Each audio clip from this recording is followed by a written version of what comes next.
दुनिया भर में हमारे दुश्मन अब हमसे डरते हैं। डोनाल्ड ट्रंप का ये एक वाक्य सिर्फ चुनावी नारा नहीं है, बल्कि अमेरिका की नई पावर प्रोजेक्शन स्ट्रेटेजी का सार है। नॉर्थ कैरोलिना में फोर्ट ब्रैग सैन्य अड्डे पर जब ट्रंप स्पेशल फोर्सेस के सामने खड़े हुए तो उनके पीछे वेनेजुएला में हुए सफल ऑपरेशन की गूंज थी। 3 जनवरी को जिस तरह से अमेरिकी स्पेशल फोर्सेस ने निकोलस मादुरो को सत्ता से बेदखल किया, ट्रंप ने उसे अपनी सबसे बड़ी जीत के तौर पे पेश किया। लेकिन ट्रंप का ये संदेश सिर्फ वेनेजुएला के लिए नहीं था। असली निशाना 7 समंदर पार बैठा ईरान है। वेनेजुएला का ट्रेलर और ईरान की पूरी फिल्म, क्या पूरा मामला है।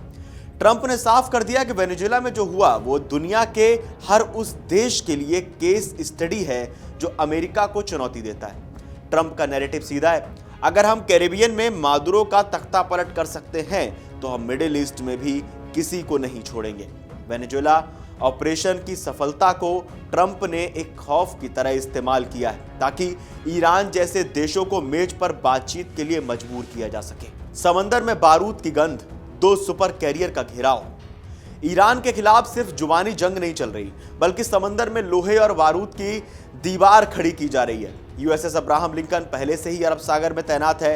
अब खबरें हैं कि दुनिया का सबसे घातक और आधुनिक super career USS Gerald R Ford को अब तक कैरिबियन में वेनेजुएला पर नजर रखे हुए था, जो अब तक उसे भी मिडिल ईस्ट भेजा जा रहा है। इतिहास गवाह है कि जब अमेरिका एक ही रीजन में 2 एयरक्राफ्ट कैरियर स्ट्राइक ग्रुप तैनात करता है तो इसका मतलब है कि वो युद्ध के लिए पूरी तरह तैयार है। ट्रंप की ये डिप्लोमेसी ऑफ डिटरेंस यानी धमकी वाली कूटनीति है। एक तरफ ओमान के मस्कट में पर्दे के पीछे न्यूक्लियर डील पर बातचीत चल रही है और दूसरी तरफ 2 समुद्री किले ईरान के तट की ओर बढ़ रहे हैं। ओमान की मेज पर ट्रॉमेट्रिक अंजाम की चेतावनी। 5 से 6 फरवरी को ओमान में अमेरिका और ईरान के बीच बातचीत का पहला दौर हुआ।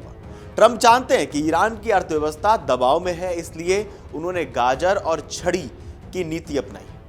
ट्रंप ने स्पष्ट कहा कि या तो डील करो या फिर अंजाम बहुत ट्रॉमेटिक होगा, यानी खौफनाक होगा। उनका कहना है कि वे युद्ध नहीं चाहते, लेकिन अगर ईरान ने अपना न्यूक्लियर प्रोग्राम बंद नहीं किया तो अमेरिका उसे नीचे गिराने में देर नहीं लगाएगा। ये लाइन सीधे तौर पर ईरान के सर्वोच्च नेता को दी गई धमकी है। लेकिन ईरान भी झुकने को तैयार नहीं और ईरान भी हार मानने को तैयार नहीं। ईरान की तरफ से पलटवार आया कि हम झुकेंगे नहीं। तेहरान से भी जवाब तीखा आया है। ईरानी राष्ट्रपति मसूद पेजेश्कियन ने साफ किया है कि ईरान किसी भी जालिम हमले का ऐसा जवाब देगा जिसे अमेरिका सदियों तक याद रखेगा। ईरान की रणनीति 3 लेयर पर काम कर रही है। सैन्य धमकी। ईरान ने चेतावनी दी है कि अगर हमला हुआ तो वे पूरे मिडिल ईस्ट में फैले अमेरिकी बेसों और उनके सहयोगियों यानी सऊदी अरब और यूएई को निशाना बनाएंगे। होर्मुज की घेराबंदी। ईरान जानता है कि दुनिया की तेल सप्लाई की नब्ज होर्मुज स्ट्रेट उसके पास है। अगर युद्ध हुआ तो ग्लोबल इकोनॉमी डूब जाएगी। कूटनीतिक ढाल। ओमान वार्ता के बाद ईरान ने कहा कि वो अमेरिका की गंभीरता परख रहा है, लेकिन अपनी मिसाइल ताकत पर कोई समझौता नहीं करेगा। अब ट्रंप का एक नया वर्ल्ड ऑर्डर है। वो क्या है? दरअसल उसको समझते हैं। कुल मिलाकर ट्रंप एक ऐसी छवि गढ़ रहे हैं जहां अमेरिका सिर्फ बातचीत नहीं करता, बल्कि अपनी फौज को लीश यानी पट्टे से मुक्त रखने का दम भी रखता है। वेनेजुएला में मादुरो का गिरना और ईरान के पास गेराल्ड फोर्ट जैसे जहाजों का पहुंचना, ये सब एक ही बड़ी तस्वीर के हिस्से हैं, जिससे ट्रंप जो है वो प्रेशर बिल्ड करके ये संदेश देना चाहते हैं ईरान को कि या तो आप मान जाइए, नहीं तो हमने अपनी फौज वहां पे भेज दी है। इससे ट्रंप का संदेश बिल्कुल साफ है कि घर के अंदर बैठकर बात मान लो, वरना हम घर में घुसकर हिसाब करना भी जानते हैं।